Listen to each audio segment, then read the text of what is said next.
World bank. इस video में मैं बताऊंगा वर्ल्ड बैंक का हिस्ट्री, क्यों शुरू हुआ, कैसे शुरू हुआ, उसके काम क्या है, आज की स्थिति क्या है, कितने मेंबर्स हैं। ऐसा पूरा हम डिटेल्ड डिस्कशन करेंगे इस वीडियो में, जो कि वर्ल्ड बैंक पर आधारित है। वीडियो शुरू करने से पहले इस वीडियो के डिस्क्रिप्शन में जो लिंक दिया है उसको क्लिक करोगे तो आपको chapter by chapter, question by question सारे वीडियोस मिल जाएंगे। तो शुरू करते हैं वर्ल्ड बैंक। ना वर्ल्ड वॉर 2 के बाद में यूरोप में वर्ल्ड वॉर 2 लड़ा गया, जिसमें अमेरिका तो बच गया पर यूरोप लगभग बर्बाद हो गया। तो ऐसा सोचा गया कि उनके रिकंस्ट्रक्शन के लिए पैसों की जरूरत पड़ेगी। तो 3 ऑर्गेनाइजेशन के बारे में सोचा गया, एक वर्ल्ड बैंक, एक इंटरनेशनल मॉनेटरी फंड और एक आईटीओ, जो आज डब्ल्यूटीओ नाम से जाना जाता है। आईटीओ तो हो नहीं पाया उस समय, गैट फिर फॉर्म हुआ। सिंस वो टॉपिक इधर का नहीं है तो उस पर ज़्यादा डिस्कस नहीं करेंगे। नाउ व्यापार के लिए वर्ल्ड ट्रेड ऑर्गेनाइजेशन सोचा गया, लेकिन वो हुआ नहीं। तो एक एग्रीमेंट किया कुछ लोगों ने, तो वो जनरल एग्रीमेंट फॉर टैरिफ और ट्रेड। अब वर्ल्ड बैंक और आईएमएफ ऐसे दो संस्थाएं हैं, दोनों इंटरनेशनल लेवल पे है, बट दोनों में एक मेजर फर्क है। मैं एक एग्जांपल देता हूँ। अभी रशिया और यूक्रेन के बीच में वॉर चल रहा है। यूक्रेन में लगातार धमाके, डिस्ट्रक्शन काफ़ी हो रहा है। तो ऐसे हालत में वर्ल्ड बैंक कर्जा दे सकता है। सो वर्ल्ड बैंक मूल उद्देश्य था कि इंफ्रास्ट्रक्चर को डेवलपमेंट के लिए, रोड, रेलवेज, डैम्स, ब्रिजेस, ये सब के लिए वर्ल्ड बैंक कर्जा देता है। फॉरेन एक्सचेंज का लोन चाहिए तो वर्ल्ड बैंक बोलेगा हमारे पास मत आओ, आईएमएफ के पास जाओ, इंटरनेशनल मॉनेटरी फंड। अभी जो पाकिस्तान को फॉरेन करेंसी शॉर्ट पड़ रहा है तो वो आईएमएफ के पास जा रहा है। और अपने पास फॉरेन एक्सचेंज, हम वर्ल्ड नंबर 5th आते हैं। आज हमारे पास करीबन 45 लाख करोड़ का फॉरेन एक्सचेंज है, जो कि अपन वर्ल्ड नंबर 5th से अभी आई थिंक 4th भी हो गए हैं। इतना ज़्यादा फॉरेन एक्सचेंज अपने पास मौजूद है। तो पहले तो समझो वर्ल्ड बैंक लोकल बैंक नहीं है, एक इंटरनेशनल ऑर्गेनाइजेशन है जो फिनेंस, एडवाइस और रिसर्च डेवलपिंग नेशंस को प्रोवाइड करता है। और जो कर्जा देता है उसका रेट ऑफ इंटरेस्ट 2% रहता है सिर्फ। वैसे तो इसका नाम वर्ल्ड बैंक ओरिजिनल नहीं था, उसको international bank for reconstruction and development बोलते हैं। जैसे कि मैंने बताया कि वर्ल्ड वॉर 2 के बाद में ये एस्टेब्लिश हुआ था।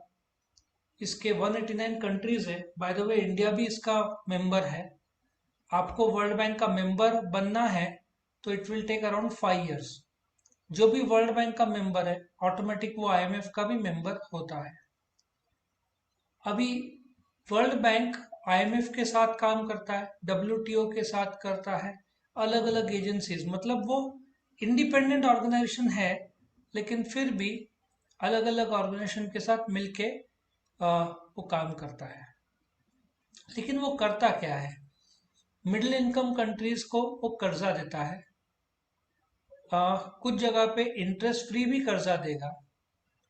प्राइवेट सेक्टर भी उसके, अब जैसे रिलायंस को देश के लिए कुछ बड़ा ऑयल फील्ड के लिए, रिसर्च के लिए पैसा चाहिए तो वो देगा। मतलब वर्ल्ड बैंक प्राइवेट सेक्टर के लिए भी ही कर्जा देता है यदि वो देश के हित में और इंफ्रास्ट्रक्चरल हो। तो एक प्रकार का गारंटी एजेंसी भी है और वो डायरेक्ट इन्वेस्टमेंट करता है डेवलपिंग कंट्रीज में। और उसका एक डिस्प्यूट सेटलमेंट मैकेनिज्म भी है कि एक देश का दूसरे देश के साथ कुछ डिस्प्यूट्स है तो वो भी हेल्प करता है। अब 1944 वर्ल्ड वॉर जब लगभग खत्म ही हुआ था तो ब्रेटन वुड्स कॉन्फ्रेंस में, जैसे मैंने बताया, आईएमएफ का इसके साथ दोनों ऑर्गेनाइजेशन का गठन हुआ। तीसरा ऑर्गेनाइजेशन डब्ल्यूटीओ उस समय तो फॉर्म नहीं हुआ था। उस समय GATT, general agreement for tariff and trade, form हुआ था। अभी तो डब्ल्यूटीओ है, डब्ल्यूटीओ ने गैट को रिप्लेस कर दिया 1990s में। सो वर्ल्ड बैंक का मूल उद्देश्य था temporary loan to low income countries. World bank ने इंडिया को भी लोन दिया है, और मिडिल और पुअर इनकम कंट्रीज जैसे अफ्रीकन कंट्रीज, काफ़ी गरीब देश है उसमें, अफ्रीकन कॉन्टिनेंट में आपका घाना हुआ, नाइजीरिया हुआ, बहुत सारे देश है वहाँ पे, ठीक है ना। उनका उद्देश्य है एजुकेशन, हेल्थ, इंफ्रास्ट्रक्चर, ये तीन मेन उनके उद्देश्य है कि उसको इम्प्रूवमेंट किया जाए। और मॉडर्नाइजेशन में भी वो चाहता है कि किया जाए, financial sector, agriculture sector, natural resource का जो मैनेजमेंट है। तो वर्ल्ड बैंक के फीचर्स क्या है? वर्ल्ड बैंक को चलाते हैं जो, जैसे कंपनी के बोर्ड ऑफ डायरेक्टर्स होते हैं, यहाँ पे बोर्ड ऑफ गवर्नर्स होते हैं, बोर्ड ऑफ एग्जीक्यूटिव डायरेक्टर्स होते हैं, एडवाइजरी कमेटी होते हैं, लोन कमेटी होते हैं, और पूरा ताकत बोर्ड ऑफ गवर्नर्स के पास रहता है जो कि मेन पॉलिसी बनाता है बैंक के लिए। और वो मेन जो देश है, अमेरिका, ये सब के एक एक मेंबर रहते हैं जो गवर्नर रहेगा। और बोर्ड ऑफ एग्जीक्यूटिव डायरेक्टर्स में 21 मेंबर्स हैं। 6 largest share holder, because India भी उसका बड़ा शेयर होल्डर है, जो उसके एग्जीक्यूटिव डायरेक्टर्स में इंडिया के भी डायरेक्टर है। और बाकी के जो, मतलब ऐसे बोलो कि आप गवर्नर है, बोर्ड ऑफ गवर्नर 21 डायरेक्टर्स है, उसमें से 6 परमानेंट है जिन्होंने बहुत ज़्यादा शेयर्स के लिए पैसा दिया है। तो इंडिया का भी एक एग्जीक्यूटिव डायरेक्टर रहता है, बाकी 15 को वोटिंग के जरिए अपॉइंट किया जाता है। 2030 तक इनके दो मेन गोल है: and extreme poverty by decreasing the percentage of people living less than 1.90 a day to more than 3%। मतलब $1.90 कितना हुआ? 130-140 रुपए दिन का। मतलब ये लोग चाहते हैं कि वर्ल्ड में आधे लोग गरीब है।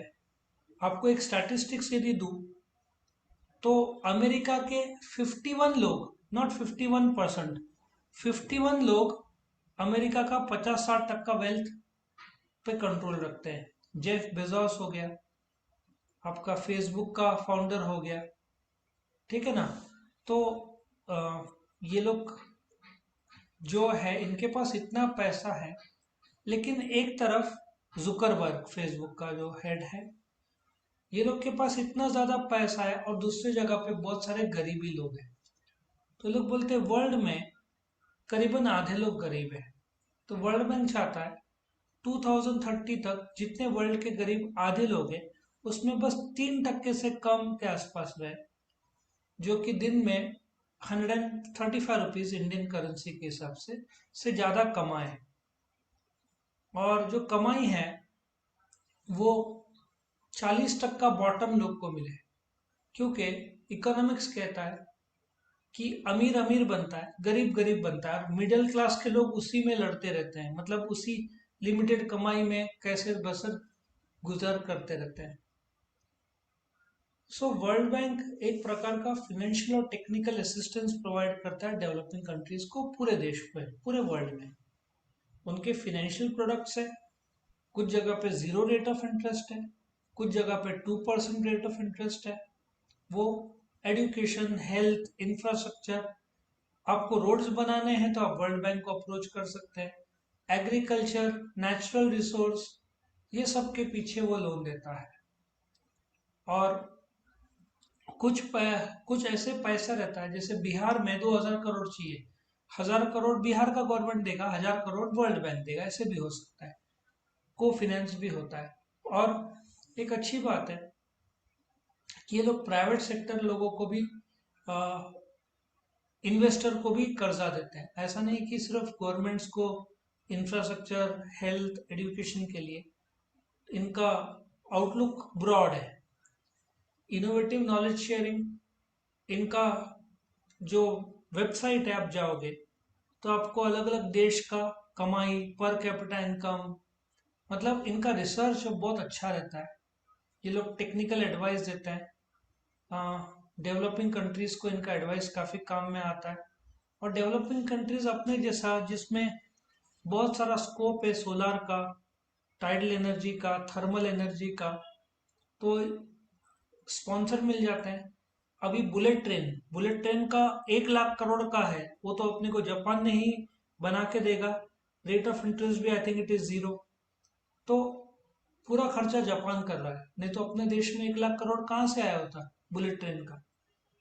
तो फिर अपने को वर्ल्ड बैंक भी 1 लाख करोड़ बहुत ज्यादा हो जाता है, 1000, 2000, 5000 करोड़ तक दिया रहता है, 1 लाख करोड़ वर्ल्ड बैंक भी नहीं दे पाया होता। सो ये लोग ज्यादातर इनोवेशन, नयापन, entrepreneurship which is more of education या इंफ्रास्ट्रक्चर, हेल्थ, और जो नए नए यंगस्टर्स नए नए प्रोडक्ट्स ला रहे हैं, यंग, ग्रोथ ओरिएंटेड, तो ये लोग इनोवेटिव और एंटरप्रेन्योरशिप प्रोजेक्ट्स में काफी इन्वॉल्व होते हैं।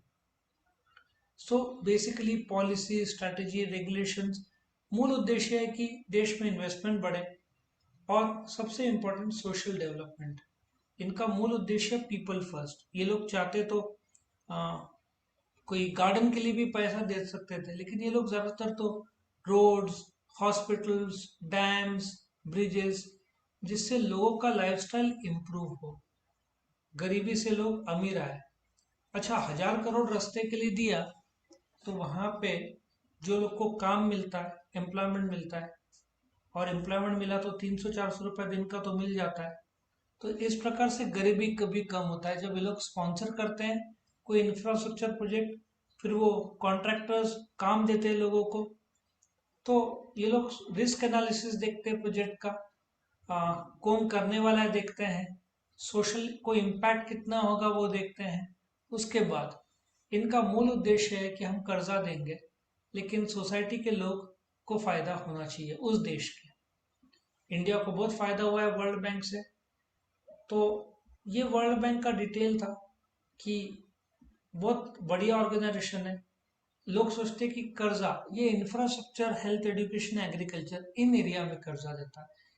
आपको फॉरेन करेंसी के लिए कर्जा चाहिए तो ये लोग मना कर देंगे, ये लोग बोलेंगे आईएमएफ के पास जाओ। सो इनके objective is country building, IMF के ऑब्जेक्टिव इज फॉरेन करेंसी का कर्जा देना, डब्ल्यूटीओ, वर्ल्ड ट्रेड ऑर्गेनाइजेशन का ऑब्जेक्टिव है इंटरनेशनल व्यापार।